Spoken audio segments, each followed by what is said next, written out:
2-3 రోజుల్లో ఎలక్షన్ జరగబోతుంది. ప్రతి ఒక్కరూ ఓటు ఖచ్చితంగా వేయాలి. దాని స్వచ్ఛందంగా ఎలక్షన్ జరగాలి.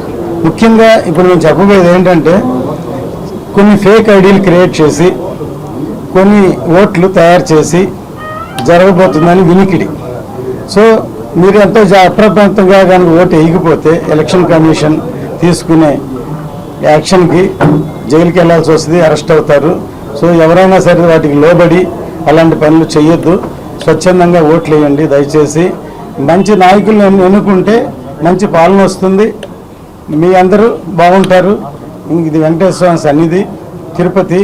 అటువంటి స్వామివారి సన్నిధిలో ఈ తిరుపతి చాలా ప్రాముఖ్యమైనది. ఒక ఎమ్మెల్యే అంటే ఒక మినిస్టర్ లెవెల్ అటువంటి ప్రదేశం. అందుకని ప్రతి ఒక్కరూ వచ్చి ఓటేయాలి. స్వచ్ఛందంగా ఎలక్షన్ జరగాలి. ఎవరు ఎటువంటికి లోన్ అవ్వకుండా ఫేక్ ఐడీలు పెట్టి చాలామంది ఎలాగ ఎలక్షన్ జరపాలని ప్రయత్నిస్తున్నారని మాకు విషయం తెలిసింది. జాగ్రత్తగా ఉండండి, లేకపోతే మీరు యాక్షన్ గురి అవుతారు. ఆల్రెడీ పిఠాపురం ప్రజలు వన్ సైడ్ వార్ లాగా అయిపోయింది అక్కడ. అందుకనే చాలామందిని అక్కడ ఇన్పుట్ చేశారు. చాలామంది అక్కడ వెళ్ళి కళ్యాణ్ గారిని ఓడించాలని ఇంటికి ₹1,00,000 ఇస్తాం, మీరు ఎవరు వెళ్ళి ఓటు వేయొద్దు అంటున్నారు. ఇది కొత్త ఫార్ములా. డబ్బులు ఇచ్చి ఓటు వేయమంటారు, ఈ డబ్బులు ఇచ్చి ఓటు వేయకుండా ఆపడానికి కూడా ప్రయత్నిస్తున్నారు. ఆ భయం వచ్చింది కాబట్టి ఇంకా ఎంత పెద్ద మీటింగ్ పెట్టినా ఏం జరగదు. కళ్యాణ్ గారు అతిపెద్ద మెజార్టీతో గెలబోతున్నారు. సార్, ఇండస్ట్రీ వేరు, రాజకీయం వేరు. అభిమానం ఉండొచ్చు, ఎవరికైతే అభిమానం ఉందో వాళ్ళు వచ్చి ఇప్పుడు చూస్తున్నారు మీడియాలో చాలామంది కళ్యాణ్ గారు రావాలని కోరుకుంటున్నారు. ఎప్పుడైనా సరే మంచి పరిపాలన రావాలి.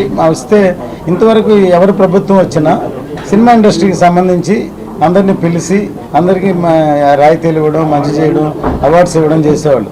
కానీ ఈ సీఎం వచ్చిన తర్వాత అసలు ఉన్నవి తీసేసి తక్కువ వాళ్ళకి కళ్యాణ్ గారు పాలిటిక్స్లో ఉన్నారని ₹10 టికెట్ అమ్మాలి, ₹20 టికెట్ అమ్మాలి, ₹10 మేము టిప్స్ కూడా ఇవ్వం కదా. ఇన్ని కోట్లు పెట్టి సినిమా తీస్తే అలా చూపించాలంటే ఆయనే డబ్బులు పెట్టి సినిమా తీసి ఫ్రీగా చూపించవచ్చు. ఫ్రీగా టికెట్ అన్నా కూడా టైం వేస్ట్ చేసి జనం థియేటర్కి రారు. సినిమా బాగుంటేనే ఎంటర్టైన్మెంట్ వస్తారు. సో అలాంటి ఇండస్ట్రీని తొక్కాలని ప్రయత్నిస్తే అది ఎవరు సినిమా ఇండస్ట్రీ హర్షించవు.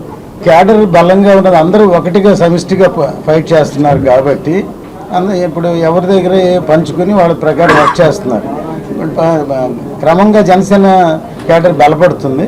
అందరూ నాకు తెలిసి అందరూ సమిష్టిగా వర్క్ చేస్తున్నారు. ఖచ్చితంగా గెలుస్తారు, హైయెస్ట్ మెజారిటీతో గెలుస్తారు.